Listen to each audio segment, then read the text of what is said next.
Hi, welcome to the Conversation Shop. I'm here with my very special guest, Mr. Ken Meyer, my brother and coin and currency expert. Welcome to the show, Ken. Thank you, Cedric. Thanks for having me. Yeah, man, I'm really happy to have you on the show. I know we have been trying to get together for a while to talk about this particular perspective. And I want to share with my audience that the show today was actually inspired by a comment that was made by one of my really good friends in Minnesota. He's a gentleman that happens to look like Mr. Ken Meyer. And, his comment said that he felt that people that looked like him were under attack, specifically men over 40 that looked like him. He also said there were many numerous comments on his page, and the comments were, I wasn't responsible for slavery. I wasn't responsible for things that, my ancestor did 400, 300 years ago, nor do I want to pay for it, nor do I think that way. I want to hear real solutions and real answers so we can all push forward. So it inspired me to have a conversation with my friend, Mr. Ken Meyer. Well, I asked him as a person that, quite frankly, represents or looks like many of the people that we consider, we meaning people of color, consider as part of the mainstream culture. And asked him, would he come on the show and just give his honest opinion about, quote unquote, making America great again. What does that mean? What does that mean to a person of color? What does that mean to someone that looks like him? What is his perspective? What is his perspective on racism and discrimination? Is it real? Is it not real? Is it something that, the majority sees as something in our head, something made up, as a sickness? Or is it something that's truly acknowledged and acknowledged as fact, because we all know that we're navigating these landmines. So again, I want to thank Mr. Meyer for being on the show as my brother and being open and honest and willing to have this conversation. So we're just going to, dive right in, but I want to make one final statement to my audience. And the statement I want to make, when you have a cut on your hand and, you don't take care of that cut, you run out, it gets dirty, cut gets infected, it turns into a sore, it festers. I think the same thing happens when you think about perspective and conversation. As a member of the majority, we say your perspective is being seen and shown every single day. Ours is being hindered. But there's a certain voice that we don't hear out in the mainstream. That voice is an honest voice.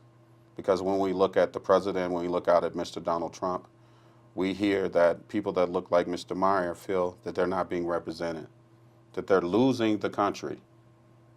All these negatives. So something's going on.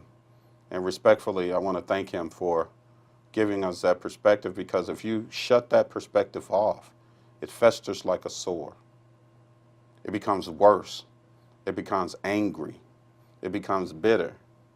And now you're dealing with something that's much worse than a simple scrape. Had you just listened to it, had you just addressed it and took care of it, it's something that would have healed properly, and it would have led to something good. So again, Ken, I want to thank you for being on the show. Sorry to get a little long-winded, but I wanted to kind of lay out why we had this show. So again, making America great, my brother. What's up with that? Okay, I'm sure you hear it and people hear Trump. Oh, you're talking about Trump. No, we're not talking about But Trump. we're not. But when African Americans hear making America great, there's a certain perspective that comes to mind. And before I share what that perspective is, I want to ask you, honestly, but before we get into that, quite frankly, tell my audience and tell me a little bit about who you are, what you're doing, and why you decided to even have this conversation with me. Okay. Well, again, my name's Ken Meyer. I work at a local coin shop here in town, in the Madison area. It's my passion, it's my life. I'm a fourth generation coin collector in my family. So I inherited my great-grandfather's coin collection, so Wow. it's in my blood. And I'm trying to get my nephew into coins to start the 5th generation. And I don't know how many family can say that they have 5 generations of coins, but we're trying. Are you trying to get me in it too? And I'm trying to get you into coins I'm still listening. or even silver bullion, or gold bullion, whatever I can do to help you with an investment. I'm here for you. Yes, sir. And I'm here for anybody in Madison. Thank you. Yeah. Go ahead, finish. Yeah, so I'm from Baraboo, Wisconsin. I currently live there. I originally grew up in Deerfield, which is east of Madison here. But I bought a house up in Baraboo. Okay. So I currently, travel every day from Baraboo. Okay. So I'm used to the drive. It's not that bad. Okay. Now tell us what made you decide to come on the show. Well, I would say the main reason is I'm just a little, I guess I wouldn't say frustrated, but I would say that, this whole biracial type of thing. I mean, I've had friends that have been African American. I've had friends that are, Chinese and all different, types of the human race. And I want to give the other human race of any kind, like you said, that I don't like the word white either, Caucasian or whatever. But we're all the human race. I mean, we all come from the same, race from the very beginning. And I agree with that. Yeah. So I don't understand this whole, like if you are, 50-50 for black and white, why I don't understand why the United States here has to still call you African American. Right, I understand. And I don't agree with that. No, I understand. And then that's also not just for the African American, it's for like if you're 50-50 white or you're 50-50 with Asian or whatever. We're all from the human race. We can all, make children no matter what race we are. We're still gonna make another human. Yes. No matter what color our skin is or what our eyes look like or whatever. Yeah, I that's not. understand. I don't think it's fair to either race. So, if I'm understanding you, you came on to offer a very honest and clear perspective about how you feel about relations between groups and relations between, let's say, people of color that look like me and people that look like you, and the gap in perspective, because I think there's a lot of assumptions that's made on both parts. So I think this conversation can help clear up some of the misconceptions. I hope it does. So again, making America great. Let's get right into it. So again, what do you hear when you hear that?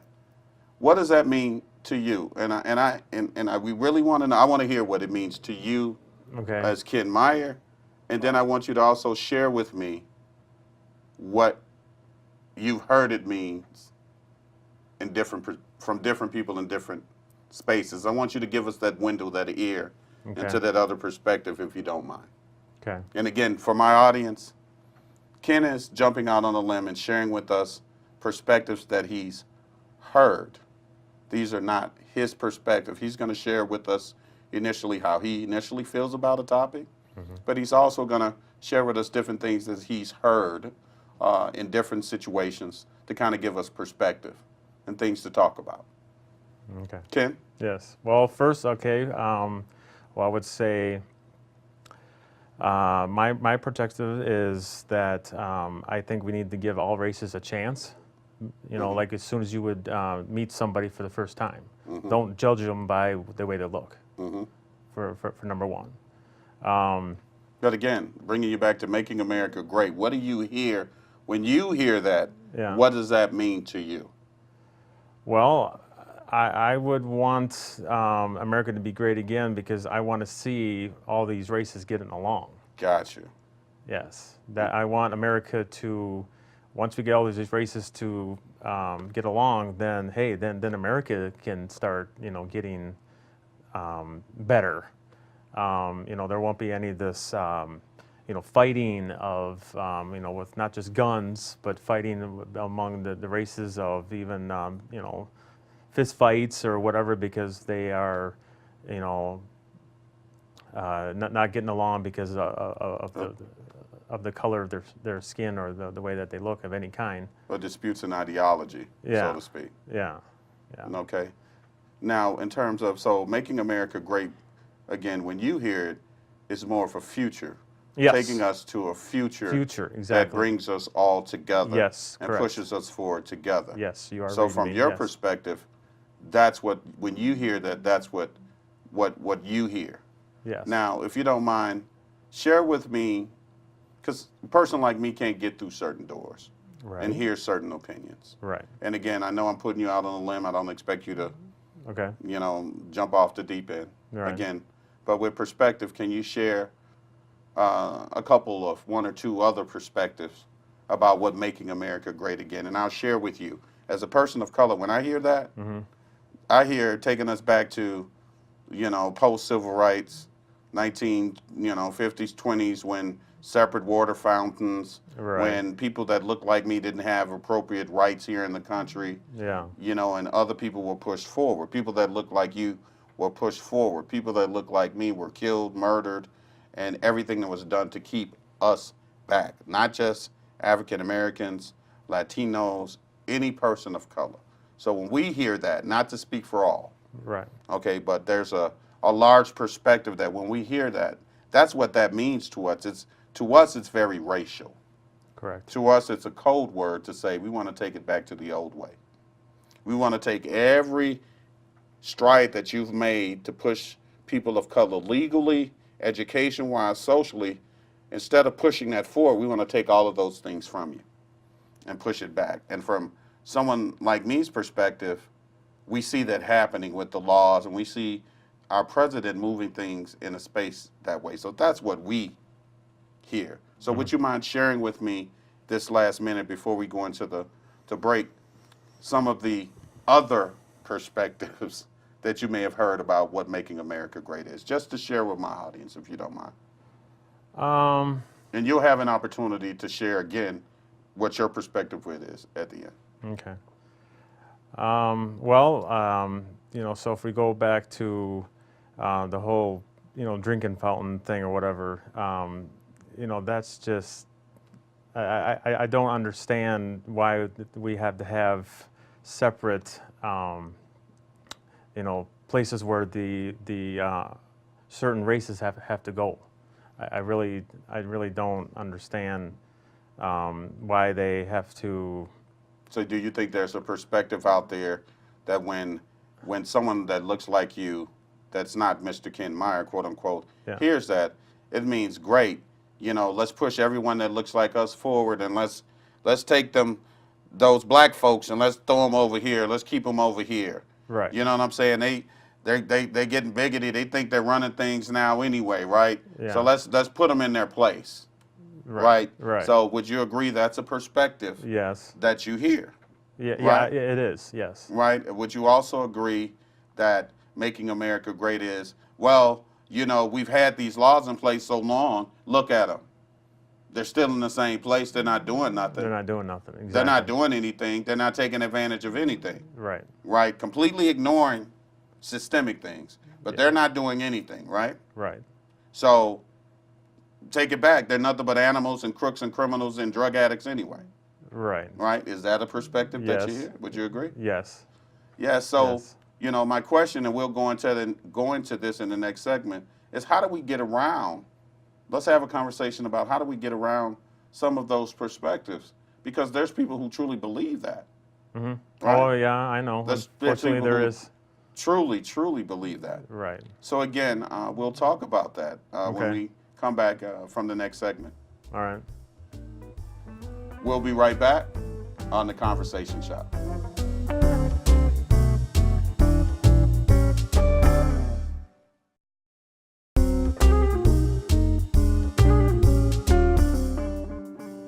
Hi, welcome back to the Conversation Shop. I'm here with my very special guest, Mr. Ken Meyer. Hey, Ken. Hey, Cedric. Hey, we're going to jump right back into our conversation. On the last segment, you and I were discussing, making America great. What does that mean, when you hear it as a person that's a member of what we consider the mainstream, Mm-hmm. quote unquote, Mm-hmm. versus, a person of color. And on the last segment, I shared with you some of the ideas and images that comes to mind from people that look like me when we hear that. Mm-hmm. And it's like a throwback to the past. And I love the way that you think, and I feel the same way, that when you hear that, and it gives me hope, quite frankly, when you hear that, it's more about hope for the future, Mm-hmm. making America great again by bringing people together of all races and diversity and dichotomies to push the country forward together. Right. So I love that, and I love that that's the space that you're in, the space that you come from. But we also talked about you giving my audience and people that look like me an ear into the rooms that we can't get into, a perspective that we can't hear. Because again, as I said before, we need to hear what some of those opinions are, whether it's good or bad, racial, negative or not, and understand where some of those opinions may be coming from, good or bad, in order for us to push forward together, in order for us to get to that, making America, from my perspective, Mm-hmm. making America great again the way that you see it. We can't get there until we address this. This is what's holding us back, Right. this conversation. So again, I want to give you an opportunity to share with my audience, because I know I got a little long-winded on the first segment. I wanted to give you an opportunity to share your perspective on what that means very clearly. And I want you to give my audience some opinions and things that you've heard in reference to that perspective, good or bad. Okay. Well, like for instance, I don't like. This is my perspective. Like, yeah, if you have two guys would, I'm just going back, into the say the 70s or whatever. I just don't like how that you have two guys and you have the white guy, the Caucasian guy. You go into a bar or whatever, Mm-hmm. or even just like a sit-down restaurant. Mm-hmm. That you have everybody that's already there at the restaurant. Well, then when they look at me, for example, Mm-hmm. there's no, there's like nothing wrong with that. Nobody's looking at like, oh, there's a Caucasian guy coming in here, so he's like welcome. Mm-hmm. Well, I don't like how where you got the rest of the customers or whatever at that restaurant. Well, they always got to have that second little look at this other person that's coming in, no matter if they are black or Chinese or Mhm. or even Mexican or whatever. It's like I want this to make America great again. I want everybody to be welcome at whatever place they want to go to. Mm-hmm. That not without having like a second look like, oh, I see that African American guy came into the shop here or whatever. I want everything to be equal. I understand. Yes. We want everything to be equal. Right, that's what I'm getting at. Is that, and then for you guys, you want to be welcomed equally at whatever shop or store or grocery store or whatever. Genuinely. Yes, that's a good word too. That I want this United States to welcome all races, all religions, all whatever. I mean, that's what's neat about the United States here, Mm-hmm. is that, everybody that came from this United States, we came from Asia, or we came from Australian, or we came from whatever, the other side of this planet, this Earth. We all came from that part of the planet, and then we all came to North America here, and we're all races. We're all from different races. That's what makes America. Right. America is all different races. We're not just one race. No, I agree with you totally. But just to add for the audience, one of the main differences between that is with people that look like me, specifically Africans and African Americans, we were the only group that didn't make the choice. Right. And if that's to come, we came and changed. So Right. that's the only Yeah. part. So there's a system that was set in place from that, and there's remnants of that we're still dealing with in this country today. So again, I'm on the same page as you, saying that we all should be moving forward together. But again, we have to address this sore that's festering, We need the salt. We need to heal this that sore. we keep pouring salt on, Yes. keep ignoring. Right. So again, I just wanted to add that little piece, validation to people that look like me, that we didn't You didn't have to to choose. Yes. we didn't have a choice. Right. But again, I want you to finish. I didn't mean to cut you off. Oh, Sir. yeah, it's fine. Yeah. So when they come, when the African Americans came here, you know, we didn't give them an equal chance. We just had them. We turned them into slaves, which isn't. It's not. We shouldn't have gave them that, or we shouldn't have. Excuse me. We should have gave them a chance to show what they can do. I mean, not just, you know, give them demand what they're supposed to do. You know, like we need to, you know, see what they can do, and actually that would maybe help rather than, you know, forcing them to do something they don't want to do. Maybe you know, okay, so when they came over, maybe one of them was like really good in construction work or something. That, you know, that they could you know, actually help the situation instead of you know, us making it worse. My brother, real quickly, I have to add something. Okay. I just have to dive in on this so I don't want to mislead the audience, and I want to share this with you. They were. Oh, okay. The people who build the antebellum homes, the people who build the infrastructure of this country, Yes. the people who laid the foundation for the Industrial Revolution, all of that were built on free labor. The labor were black, African labor, Native American labor here in the country. Yeah. So that skilled labor had to come from someplace. Right. And that skilled labor was people of color. Yeah. It wasn't, that's where it came from. Now, were there artisans and people that look like you that helped train and get them to where they needed to be?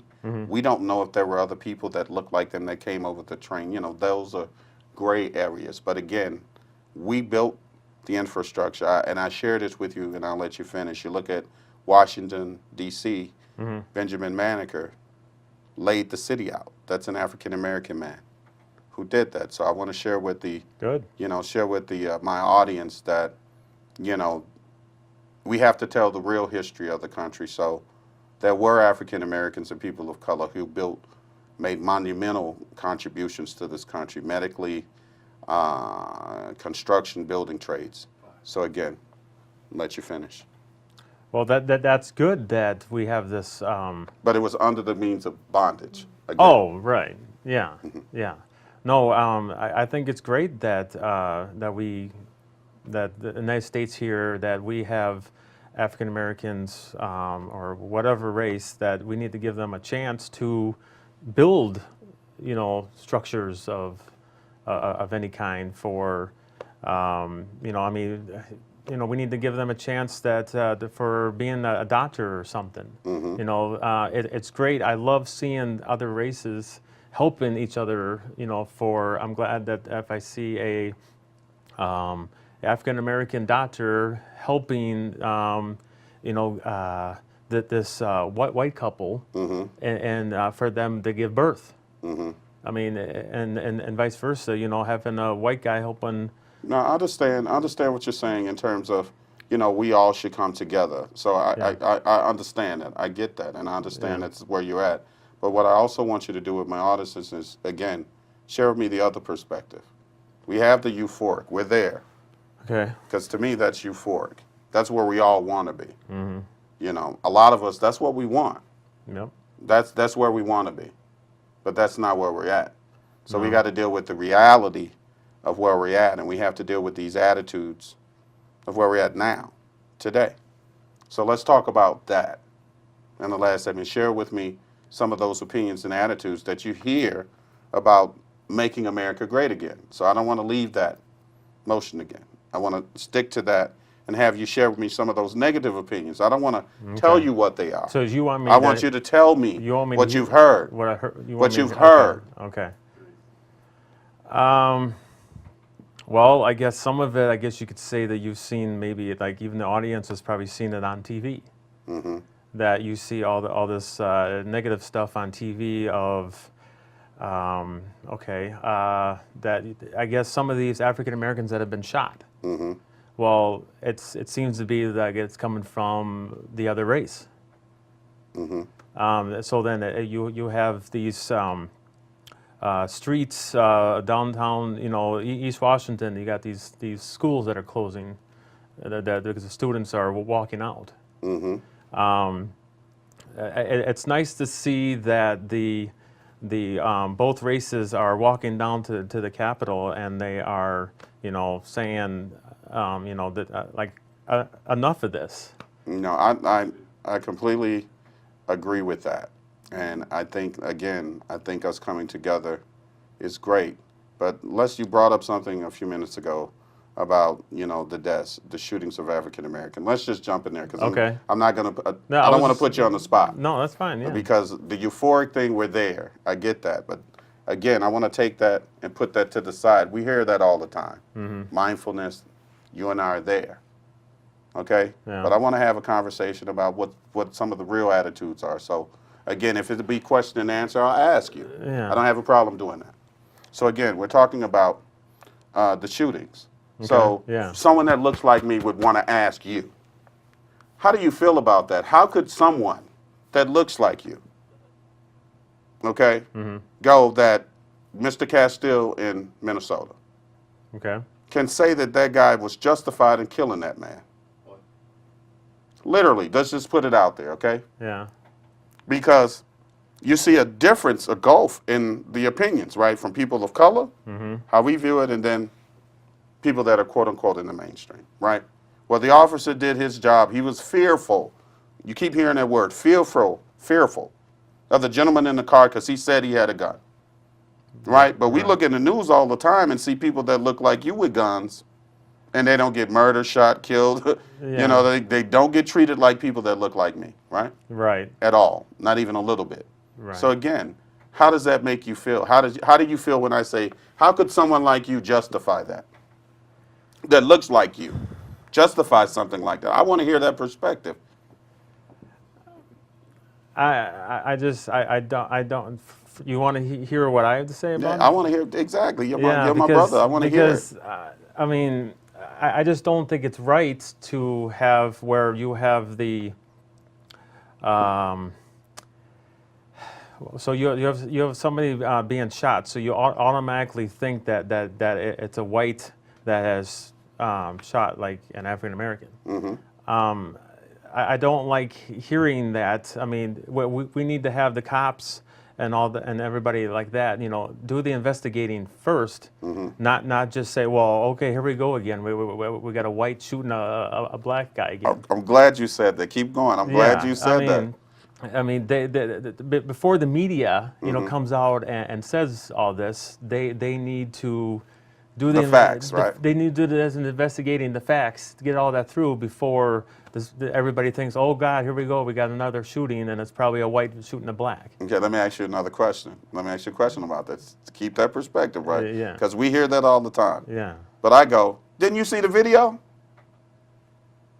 So you're telling me that my eyes are lying to me. My ears are lying to me, right? Yeah. The investigation.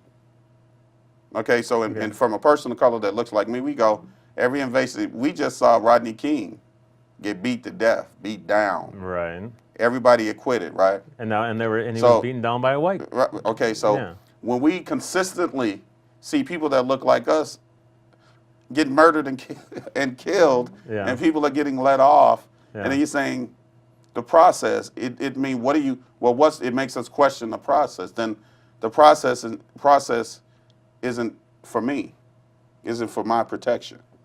It tells me that the process is for your protection. So it Right. tells me that there's a difference in how we see the law, and there's a difference. It suggests Yeah. that there's a difference in how we are protected by the law. How do you feel about that? Well, yeah, I mean, for this whole law, it seems that the law is protecting more of the white when it's not, and then more than the African American. It needs to be, But how do we fix that? How do you think? it needs to be 50-50. How do you think we can get around that? Because you hear where I was fearful. So my question to you is, and and I ask you as my brother, I know you don't fear me, right? No. But, Right. there's a fear that people have when they see a person of color walk in a room and looking a certain way. Is that fear validated? I'm going to ask you to hold that comment Okay. until we come back from the next break. We'll be right back.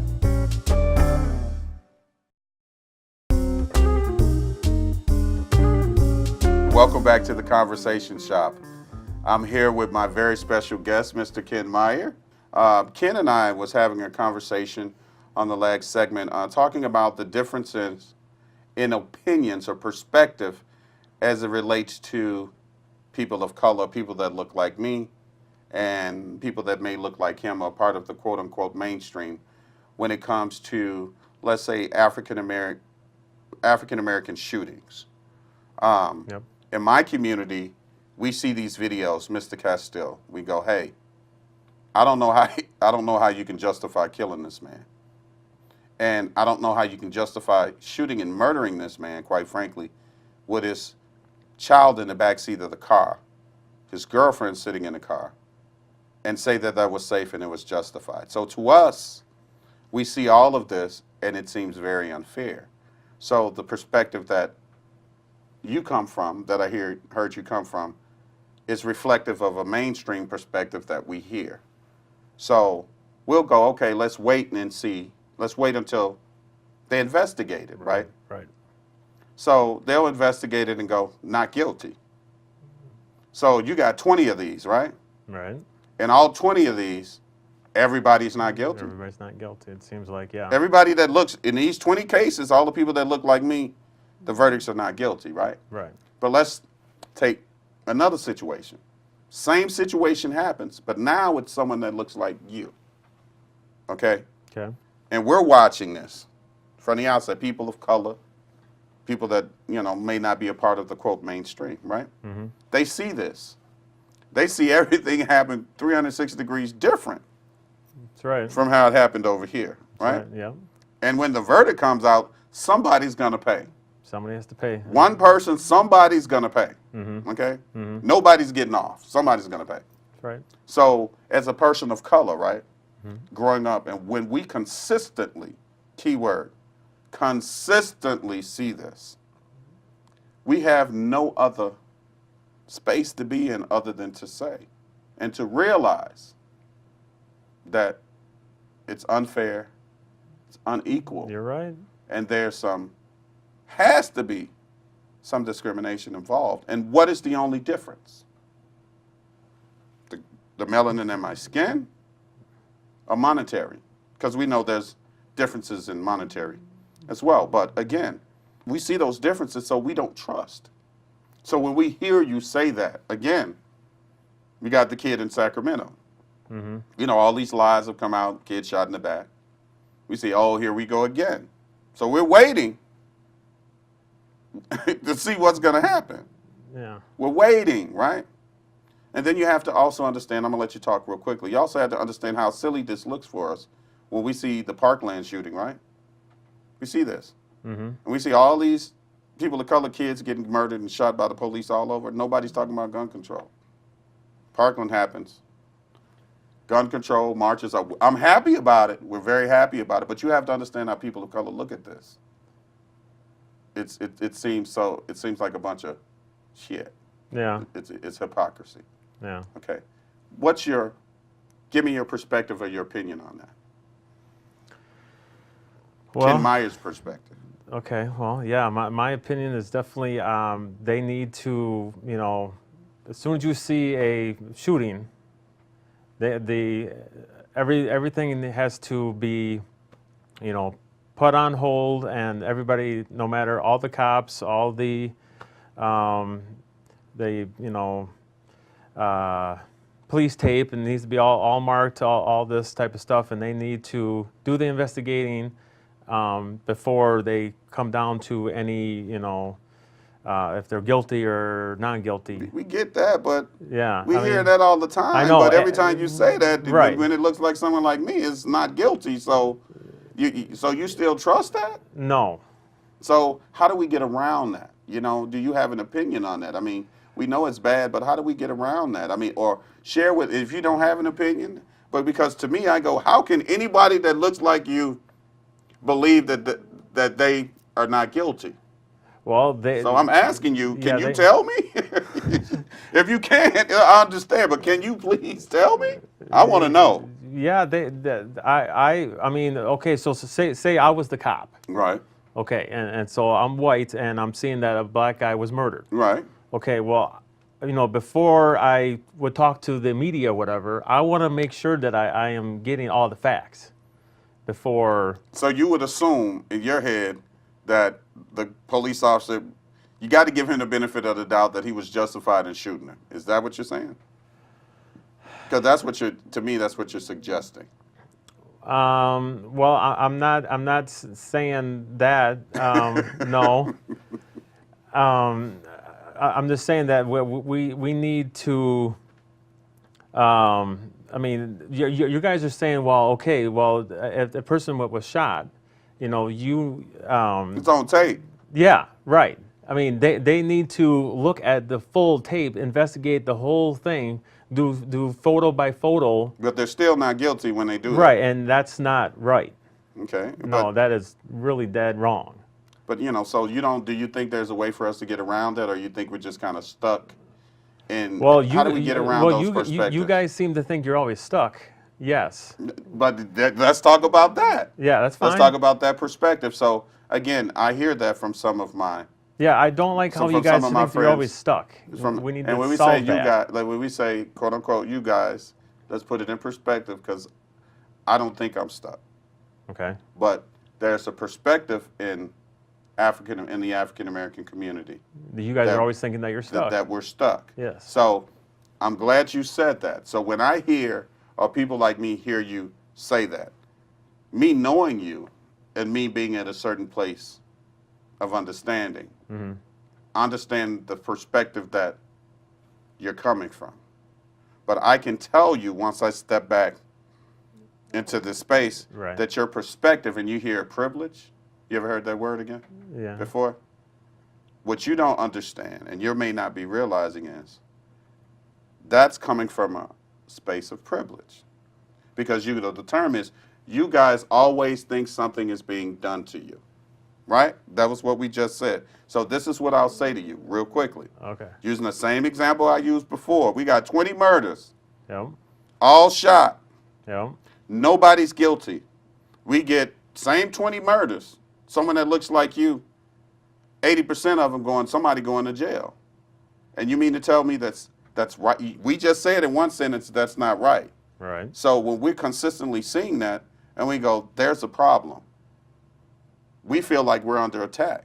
The reason we're saying we're under You guys attack. think you're always under Well, attack. the yeah. reason, I'm explaining it. The reason we're saying, or we feel, because that's not something that's in your head.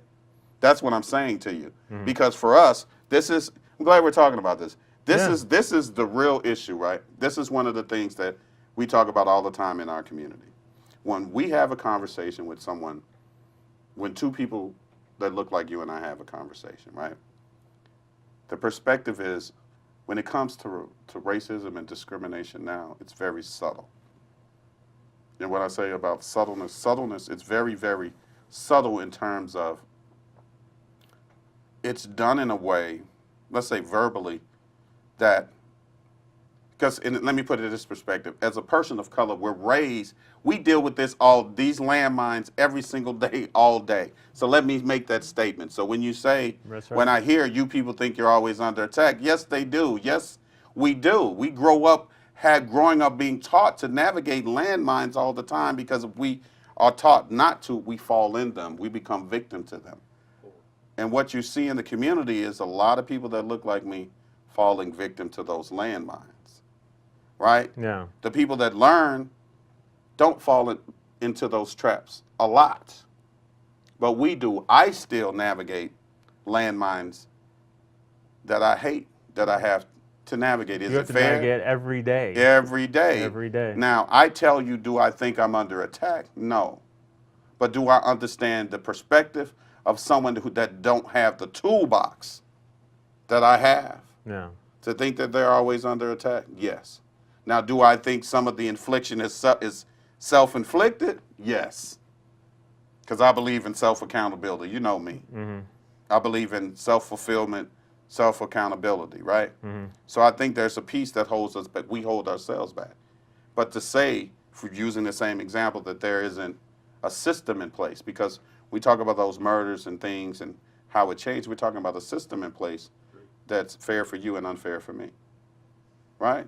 So what you hear that people that look like me and people of color talk about is that system that's in place to push us back, right? To not give me justice, but give you justice. To put me in jail, but not put you in jail. But if I put you in jail, I'm gonna give you 1 year, but I'm gonna give you 20 years. Right. Yeah. That's, Okay? Yeah. So then I follow. we talk about wealth in the country, right? Did you know, most people don't know this, there's a report that just came out. In the next, 75 to 100 years, Okay. the wealth gap in this country between people that look like you and all people of color is going to be so dramatic, and that the majority of people that look like me are going to be poor underneath I the remember seeing poverty that. line. I remember seeing that on your Facebook page. Yes, underneath the poverty line. Yep. Yep. And that's dramatic. And to think, and again, that it suggested that people that look like you, wealth is actually going to grow. And to think that there's not a system in place that supports that is ridiculous. Oh yeah. Because it suggests that people that are navigating and in the economy like me don't exist. Or it's very, very few. So that should tell you that it's less than 1% of us. That's what that report suggested. But Yeah. it tells you that there's a system in place for discrimination and racism. So to us, it's very real. So when we hear that statement, it suggests to me that you don't think it's real. Do you have a comment? Well, I agree with just about everything you said there. That if we would get to the poverty line where the African American, I hope it doesn't get down to that for them being, poor. I mean, we need to have equal rights here. That if the African American is really good in being a doctor, well then we need to give them that chance. Right. It's just being a doctor or being whatever. We need to give them the equal chance to make a living on what they're good at. And then, if they're really good at it, then we need to pay them the appropriate, payment, no matter if it's, 50,000 or 100,000. I mean, if they're good at what they do, we need to pay them the appropriate wage. I hear you. Because Yeah. you know what, Tim, Ken, I'm sorry. As I'm talking to you, man, I look at you, you're a good man. A Thank good you. man. There's a lot of good men out here that look just like you. I meet men like you every single day. But as a good man, going back to the statement that we made, and it's a real one, I'm glad you shared that. You guys complain. I hear that you always think you're under attack.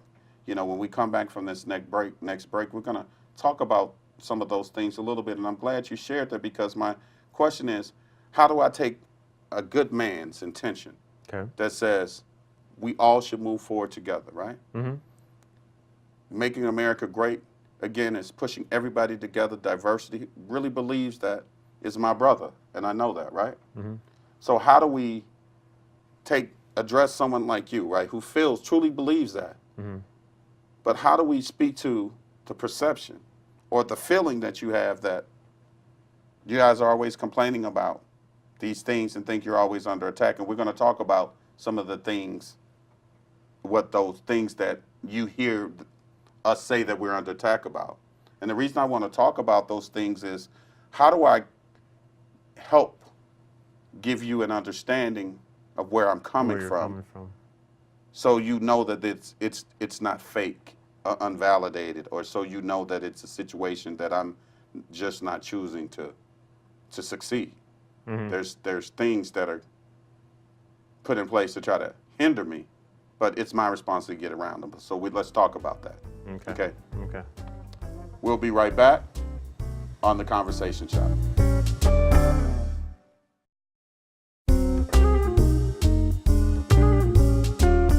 Hi, welcome back to the Conversation Shop. We're going to dive right back into our conversation with Mr. Ken Meyer. Ken, we're getting right back into the conversation, my brother. Yeah. So, people of color and black folks, we think we're under attack a lot. That was the statement that was made. I'm teasing you a little bit, but just diving back into that statement, that we complain a lot or we think we're under attack when we're not. So when I hear that, it suggests to me that you come from a perspective of things have gotten better and we may not be taking advantage of what's available to us. So I don't want to talk for you. Mm-hmm. I'm going to ask you to give me examples of, clarify for me what you mean about that. And then, let's talk about that a little bit, okay? Okay. Just jump right into it. Because I want to hear how we complaining. Please tell me. Well, I mean, so we've gotten a whole lot better here with this whole racial thing, probably in the last, well, ever since, Martin Luther King. Mm-hmm. But now just within this last, say, couple years and all, with all the shooting, it's maybe gotten a little worse here. But to me, I think everything is, I mean, you guys are always afraid, it seems like. But I don't think you guys need to be afraid. Okay. Is that where you're kind of? No, I just want you to say how you feel. Right. I mean, you guys. I mean, the cops out there, and that I really, the United States, it's getting better every year. It's getting better. But you guys still seem to think maybe you're afraid. Like we're a target. You're a target, exactly. Well, I'm fearful when the cops come to my car, yeah. right. Yeah, well, as long as the cops are doing their job, you guys should not think that you're a target. Okay. Because, I mean, as long as they're doing their job, and if they're not doing their job because they are shutting off their camera, Mm-hmm. that if that cop is shutting off their camera and not showing the whole video, Mm-hmm. then that cop ought to be fired.